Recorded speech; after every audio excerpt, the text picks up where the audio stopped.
మోకాళ్ళ నొప్పులు, disc problems లాంటి అన్ని సమస్యలకు సంప్రదించండి Homeocare international world class homeopathy 9001175550.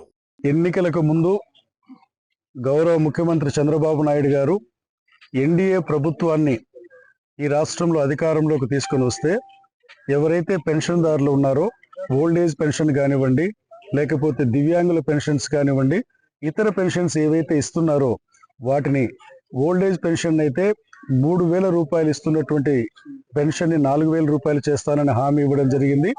దివ్యాంగులకైతే 3,000 రూపాయల పెన్షన్ని 6,000 రూపాయలు ఇస్తానని చెప్పారు. ఇచ్చినటువంటి హామీ మేరకు మాట నిలబెట్టుకున్నటువంటి ప్రభుత్వం ఎన్డీఏ ఉమ్మడి ప్రభుత్వం, ముఖ్యమంత్రిగా చంద్రబాబు నాయుడు గారు. ఈరోజు మేము గిద్దలూరులో మొట్టమొదటిగా ఎస్పీజీ పాలెంలో ఈ ఏబిఎం పాలెంలో ఈ యొక్క పెన్షన్స్ పంపిణీ కార్యక్రమాన్ని ప్రొద్దుటనే ఇక్కడ కమిషనర్ గారు కానివ్వండి, ఆర్ఓ గారు, మా యొక్క స్పెషల్ మన డిప్యూటీ కలెక్టర్ గారు వారు కానివ్వండి, అలాగే ఇక్కడ మా యొక్క కౌన్సిల్ కానివ్వండి, కౌన్సిలర్స్ కానివ్వండి, మున్సిపల్ చైర్మన్ అందరూ కలిసి ప్రొద్దున్నే ఒక ఉత్సవం లాగా ఈ పెన్షన్ పంపిణీ కార్యక్రమాన్ని చేపట్టడం జరిగింది.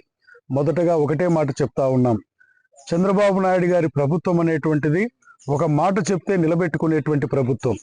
పేద వర్గాలలో కానివ్వండి, పెన్షన్దారులలో కానివ్వండి, రేపొద్దున రైతులకే కానివ్వండి, మహిళలకే కానివ్వండి, సూపర్ 6 పథకాలు ఏవైతే ఎన్నికలలో హామీ ఇచ్చారో మాట నిలబెట్టుకుంటున్నటువంటి ప్రభుత్వం ఎన్డీఏ ఉమ్మడి ప్రభుత్వం, ముఖ్యమంత్రిగా చంద్రబాబు నాయుడు గారు.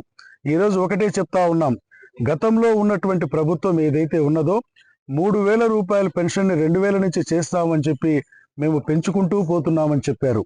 కానీ ఇదే ప్రభుత్వం ఈ రోజుకి 4వ తారీఖు ఎన్నికవుతే ప్రమాణ స్వీకారం చేసిన నాటి నుంచి నేటికి 15 రోజులు కూడా కాలేదు. 1,000 రూపాయలు ఒకటేసారి పెంచడమే కాకుండా ఏప్రిల్, మే, జూన్ నెలకు 1,000 కలిపి 7,000 రూపాయలు అందజేస్తా ఉన్నాం. పెన్షన్దారులలో అయితే చాలా సంతోషపడతా ఉన్నారు. ముఖ్యమంత్రిగా చంద్రబాబు నాయుడు గారికి కూడా కృతజ్ఞతలు చెప్తా ఉన్నారు.